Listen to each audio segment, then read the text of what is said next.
Hello, I thought I would talk a little bit about the Diosynth setup options in the menu, which you can access on the actual controller, but I was going to show it in the Diosynth Manager app. And then I went to do that, and it said, "Oh, I need to update the firmware." So I thought, "Oh, I'll show that process," and I'm going to jump into that. So, okay, here's a license agreement, software firmware. I need firmware 1.14, and it's just going to go right into my downloads.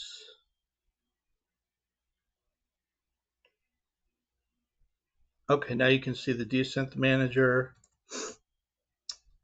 and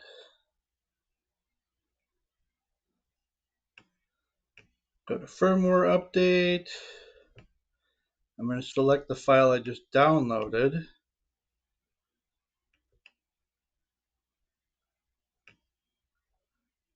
I don't usually use this machine. There's like a lot of junk in here. Okay, so there's the firmware.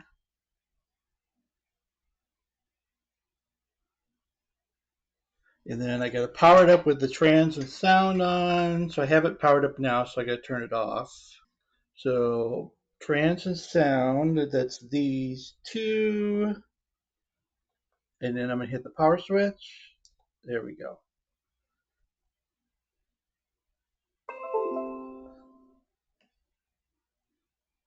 Yes, I want to start the firmware update. It just takes a minute.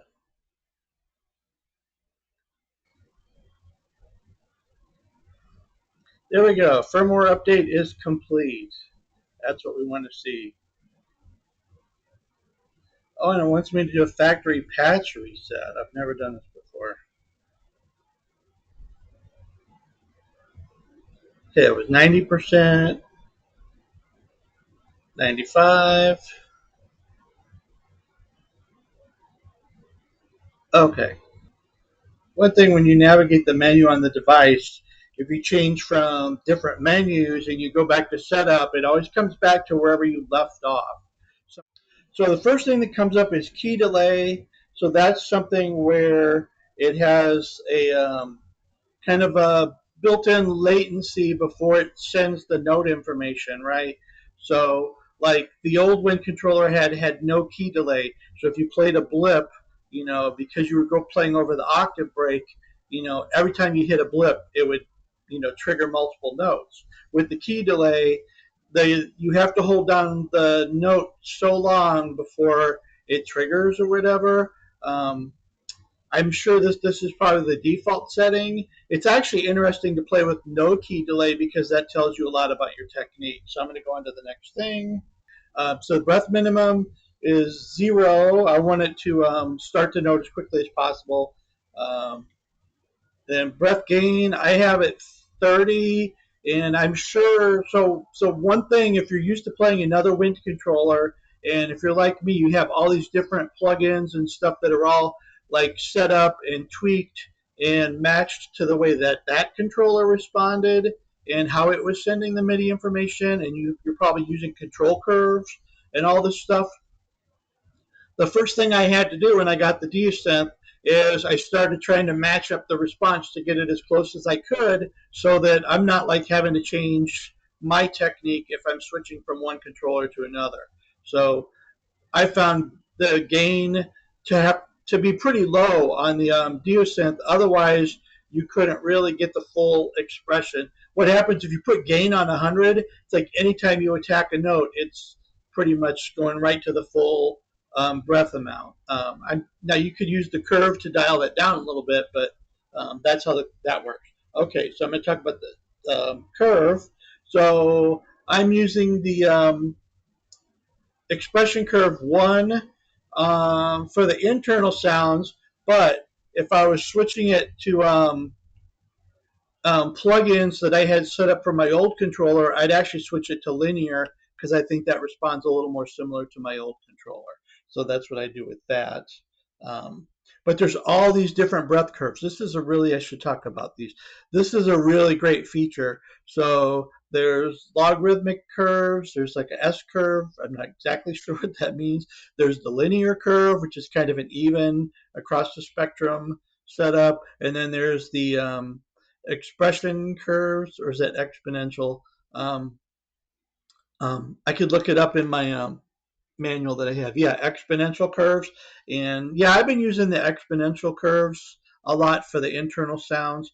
When I was first playing the device, I actually had it up around 3, and then I kind of backed it down to 1 because, again, I'm trying to normalize how I'm using breath so it's consistent from device to device. Okay, enough about that. Bite mode, loose. This is super important if you're doing a lot of pitch bend stuff. So if you do bite mode for sax, it's if there's no pressure, it's always below the note, and then you're bending up. I think that's right. If you use bite mode Iwi, it's almost like an LFO kind of thing where as you activate the bite control, the pitch goes up and down. And if you use bite mode loose, then what you're doing is with no pressure, you're dead on, and then you can up bend. Now, we also have the joystick on here. So that's kind of how I was using my WX7. I would up bend at the lip, and then I would down bend with the rocker switch. So I do the same thing with the joystick on this controller, and I'm using the loose mode. Now you can see I have the 0 cranked way up to 100, and that's just because it seems real sensitive. And it was like just the amount of pressure that I used to hold it was bending the pitch a lot. So I pushed the 0 threshold way up so that I wasn't like having unnecessary pitch bends basically when I'm playing. And then as far as the depth, that's something I've played around with a lot. I'm kind of in the middle right now, but that's that. Um, there's a function for patch and pitch bend. So the patch, actually I should have that on pitch bend. So the patch setting, it's whatever whatever the patch is programmed to do based on the byte controller, versus pitch bend is doing it consistent for all patches. Which is how I'm going to use it. I'm always going to use the byte control that one way because there's all these other MIDI controls that you have. You have the pressure pads, you have the joystick, and you can set different functions to those. So I wouldn't do that with the byte. Octaves, where's the octaves at? That's based on the note range. It's down here. The octave range. So you can do plus or minus 2 octaves, or you can do plus or minus 3 octaves. Plus or minus 2, it's like there's 2 buttons above the center, 2 buttons below the center, right? So that's your octaves plus or minus 2. If you do plus or minus 3, if you hold down the top 2, it's up 3. If you hold down the bottom 3, 2. If you hold down the bottom 2 buttons, it's down 3 octaves. And that's really cool, but it is kind of touchy because, the pressure of your thumb on the buttons. So I have mine plus or minus 2 just because it's a little safer for me when I'm playing as far as trying to do the octave skips. But, at some point I probably would switch it back to 3 because it is nice having the extended range. That's definitely a wind controller thing that most people are playing with, at least a 5 octave, 6 octave, 7 octave range. And, that's what you can do with the, up 3 and down 3. Gyroscope, that's set to whatever the patch settings are. I haven't messed with the gyroscope at all. That's where you change the angle of the controller and send MIDI control information. I actually have a Zafiro over here that I'm using just to send breath. I filtered everything else out. And the Zafiro has an altimeter too. So it's like 0, it sends expression pedal. 0 is all the way down, and then horizontal is 64, which makes no sense to me because when you're playing it, you're going to be playing it horizontal. And then up is 127. I turned that off. I'm like, well, this is silly. Although if you have it on, you could actually, put the Zafiro on here and like if you had a controller that didn't have a gyroscope in it, you could do that too. But in any event, um, I don't mess with the gyroscope. I probably move around too much when I'm playing to really get into that, because what I wouldn't want to do is start sending MIDI control information that I didn't need to be using. So that's that. Okay. There's different assignment functions. I'm not going to talk about those. Pressure pad. One, that's set for whatever the patch is programmed. Um, and pressure pad 2 is set for whatever the patch is programmed. Those are the default behaviors. Um, I like the pressure pad. That's really nice. On the first patch that comes up that Glenn did, the Saw Expressive or something like that. If you push down, I think it's pressure pad 2, it's the level of the second part, and it turns a monophonic sound into a chord patch. It's a very cool way to use it. So I think there's a lot of things you could do with the pressure pads. I like the pressure pads. Um, I haven't messed around with it that much. What I'm going to do at some point, and maybe I'll do a video and get into foot controls and all this stuff. I have an expression pedal on the floor, and right now I have it sending CC1, but I've been thinking about it, and what I think would be smart would be to whatever the pressure pad is sending, if I have kind of a default thing that I come up with that, is to use the expression pedal for the same value that the pressure pad is on, and then I could use it to fade in and out or whatever. Um, you know what I mean? So I would have a consistent way to do that mod either with my right thumb or I could do it with my foot, and then it could work for anything. And then I could start using it on other instruments and plugins and stuff too. So that's that. Talked about the gyro mode. There's different joystick modes, how much you want it pitch bend up and down. I have 100 cents, which is 2 semitones. I actually could change that. I don't know if that changes the byte control. I actually could change that to 50. My controller stuff is weird though, because on my old controller, the rocker is 100 cents up, 100 cents down. But the byte control really only does about half that. It doesn't send the full value. And I got kind of really used to that. And that's another reason I have the byte depth the way that I do, because I'm trying to get it where it feels similar to my other controller, because I'm so used to using it. And I actually kind of like the half step bend, but then I do like having the rocker or whatever, the joystick doing the whole step bends. Um, yeah, because you can even use the joystick button to extend the range a little bit. Like if you're grabbing low, C or low B or something, and then you want to go down to low A, you could use the joystick and grab that extra note.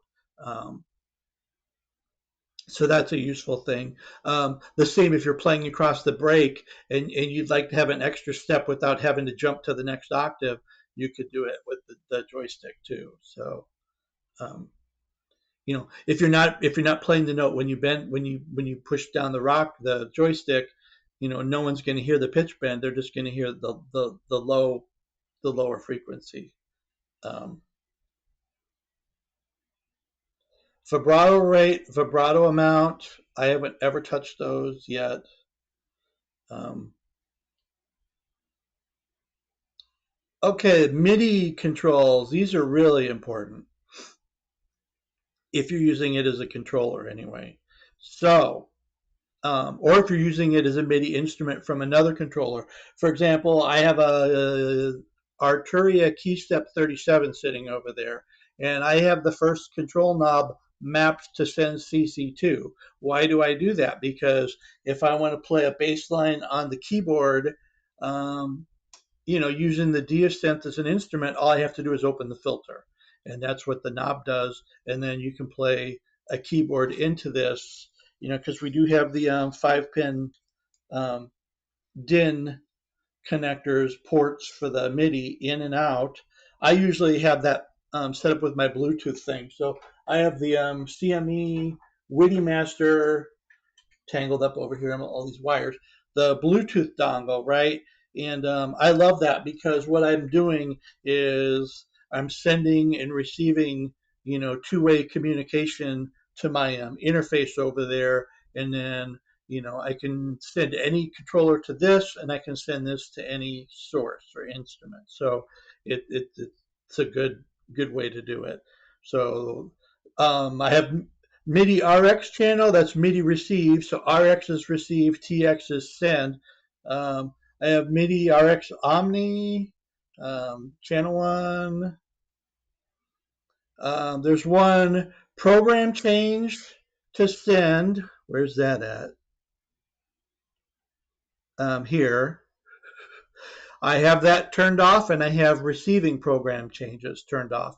So that's like kind of an annoying thing. I was playing using the Diosynth as a controller the other day, and I'm playing my Uno synth.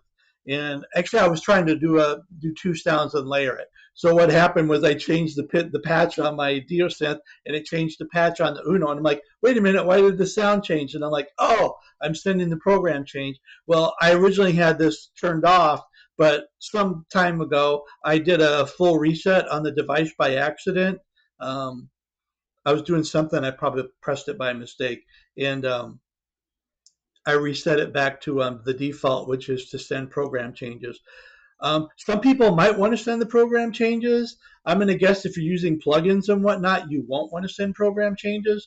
So you probably want to take a look at that and make sure it's set the way you want to use it, because that's crazy annoying if you're in the middle of a solo or something, and maybe I'm using two instruments at the same time. Maybe I'm using a plugin on my laptop, and I'm also using the Diosynth, and then I have it, faded, or I'm using a level control, and I'm playing one, then I'm going to switch to the other, and maybe you'll do a patch change, to get ready to switch instruments. Well, you don't want to be changing the patch on the thing that you're already playing. So that's that. Um, I have it set not to receive program changes. Velocity is sending velocity. It's sending breath.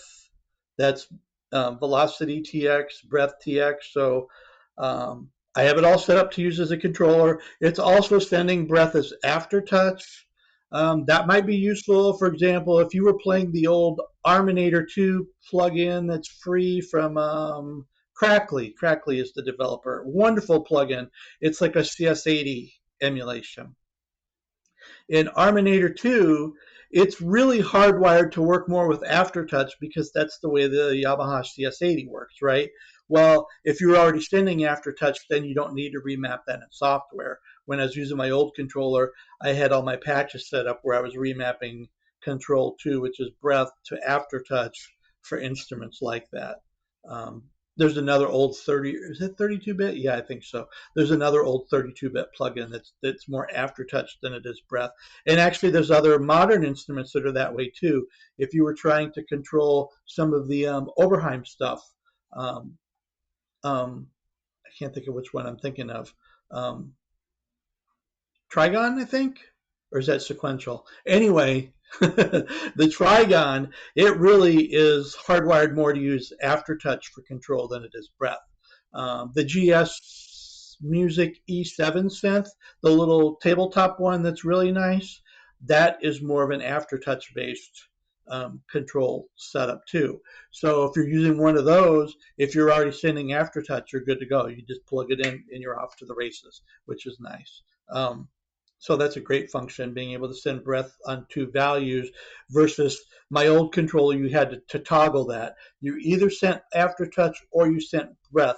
And those little dip switches, it's not something I'd want to be flipping back and forth all the time, because all that stuff is old. So this is really a smart way to set this up.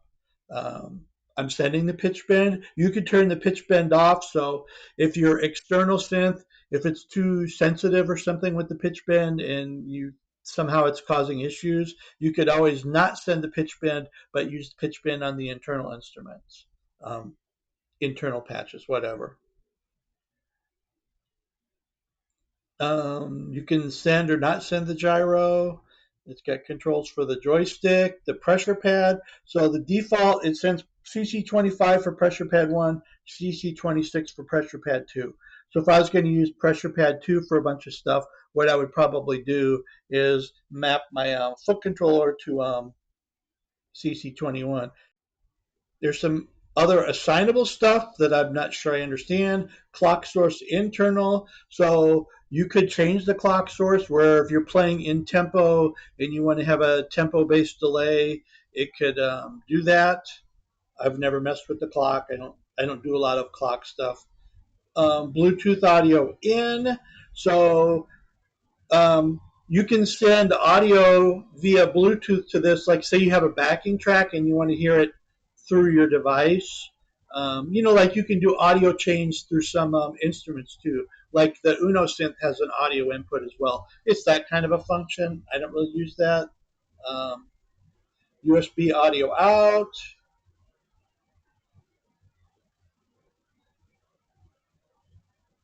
Output mode stereo.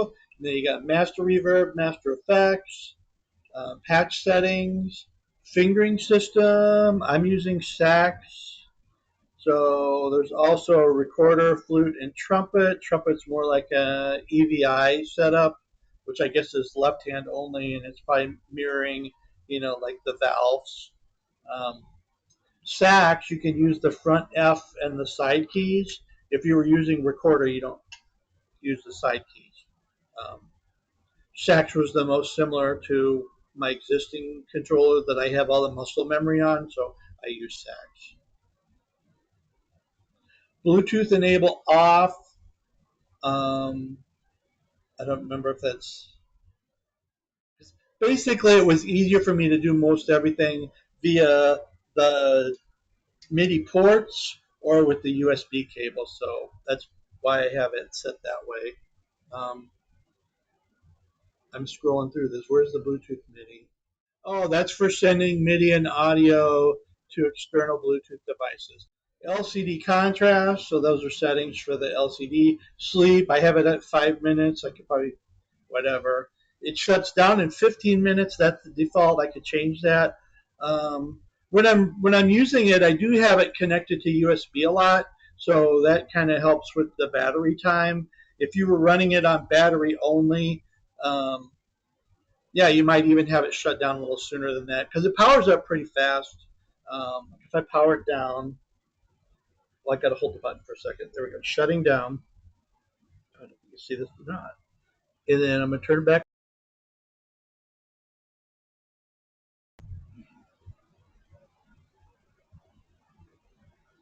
And there it is. So, like, if you're in the middle of playing a song, and yeah, the controller app it reacquires the device. So, like, when you turn and this is a great feature of the controller app. If you turn the device off, it goes into the demo mode. So you can still see all this stuff. So if you were like wanting to look at, okay, here's the part editing, the different, oscillator stuff, and then here's where the splits are for the different parts. If you were going to set a range, the other day I was messing around with. What I did was I had like a saw on the bottom, and I had a square wave on the top. And if you were being really clever, what you could do is use the octave control, of the oscillator pitch. You could set the oscillator pitch where they're actually playing in the same range, even when you're playing in different controller ranges, right? So it could be like your bottom two octaves are solid, and then you jump to the top two octaves, and it's square lead, and you don't actually have to do a patch change. Although it's easy to just do a patch change, but you could also set it up where the lower the first part is more of a drone with a long a long release time, and then you grab the drone note and then start playing up high, and then change the drone note, and then you're in a different tonality or something like that. So one thing that I've noticed with different whatever instruments or plugins, whatever you're talking about, is the way the filter response from 0 to 127 or whatever it is. It's like different on every instrument, right? And that's where the breath curve is always so important. So as far as, wherever the zero threshold is, that's where you're going to use the breath curve. I mean, this isn't specific to the Diosynth at all. That's where you're going to use the breath curve on anything to be able to kind of normalize the breath response to be the way that you want it with that filter, with that instrument, with that plug-in, with whatever. And that's a nice thing with the Diosynth. You're going to be able to tweak the breath curve in the setup. Um, Maybe the most important control on here, um, for me, in addition to the byte stuff and the MIDI configuration. I think all of those things are real essential. But having the different breath curve options are really good because um, using it as a MIDI controller, what actually might make sense if you're going to set it up, and I didn't do it this way. This actually sounds kind of backwards, but if you're going to use this a lot as a MIDI controller with external instruments, what you might do is work to get the controller curve and breath settings and all that. Have them all tweaked exactly the way you want it using the plug-in or external synthesizer first, and then go back and go, okay, what do I need to adjust to make the internal response match that? And that's sort of how I came up with the thing where it's like, okay, if I'm using it as a controller a lot, I switch it to linear because that seems more similar to my other wind controller. And then if I'm going between one or the other, um, that feels pretty close. Um, and it took, it did take me a little bit of time to kind of figure out, okay, what's about the right gain amount where it's not too much, but then it's not too much of a dead zone, as far as getting the right response. And then for the internal sounds, it seemed like the expression curve helped a little bit more. Of course, these things all interact. So if you dialed up the gain, you might not need as much curve, but you don't want to have too much gain because then you're losing some of the expression. Because again, the higher the gain is, the more it's just going to go. It's like pushing the pedal all the way to the floor in a car. And while that's fun, you might want to be able to hang out more at the lower range. I know that this is off topic a little bit. I'm about to wrap up, but one thing one of my wind controller friends told me a long time ago, probably Brandon Dorris, who's on YouTube at Coltranius, Coltranius, I think. Um, Brandon Dorris talked about this, where it's like really he didn't think that he was sending like breath at the full amount, like 127 or whatever over MIDI. He didn't think he was sending the full amount of breath that much. Um, he was talking about, um, if you want to be able to get a really good amount of expression without having to go, all the way, you know, opening the filter, whatever, or not necessarily opening the filter, but on the device. In other words, being able to use the full spectrum of levels of breath input, to get the expression in the sound. And I think that was something, and I remember other people talking about this too.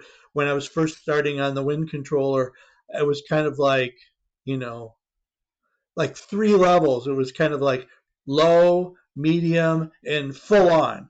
And I didn't really explore a lot of the lower range or the kind of delicate stuff, or just barely playing. And now it's like the opposite. Um, I'll do a lot of stuff where I'm just barely using breath at all, and then it gives you more room to build in terms of dynamics. Um, and that's where the breath gain helps with that. So if you keep the breath gain lower, it gives you more room to use dynamics. Whereas if you crank up the breath gain a lot, it's just going to kind of go um, really hard. Obviously, the curve plays a role there too. So if you went to a different curve, then you might be able to set the gain higher. But again, I'm trying to normalize things as far as different instruments and having a comparable feel. So, or different controllers and having a comparable feel. So, that's kind of what works for me. But again, I mean, I'm still refining all this. I do know though that the breath curve, the linear curve, probably seemed more similar to my WX controller. Um, but I don't think linear gave me the best response for the for the built-in sound engine for the sound engine of the Diosynth. And I mean, the sound engine of the Diosynth is so deep. Oops, I'm in the wrong screen. It's got, you got the two parts. You can make it multi-timbral. You could do splits. You could do layers. You could do chord patches. There's all these different filter options in here. Um, the fat filters, the MS-20, um, the Steiner filter. Um, there's just so many options. I don't want to say too many, but it's a lot. It's kind of like if you use the plugin, the free plugin Vital. Um, Vital is like that, where it has all these different filter options, and it's really fun because if you're playing live, and if you're playing live connected to a laptop, you can do this. You could be playing with the filter on ladder 12, and then if you switch it to MS-20, it's like a patch change because it'll sound quite a bit different. And I think that's a good feature to have too. Um, the way all these controls work is you you do the selection and then you let it go or whatever, and then that's when the change hits. So if you're messing around with the cutoff, the sound doesn't change until you let it go at the new spot. So that's one thing with that. Um, and I have talked way too much, but the main thing is I wanted to talk about all the setup stuff and how I use it, and I definitely accomplished that.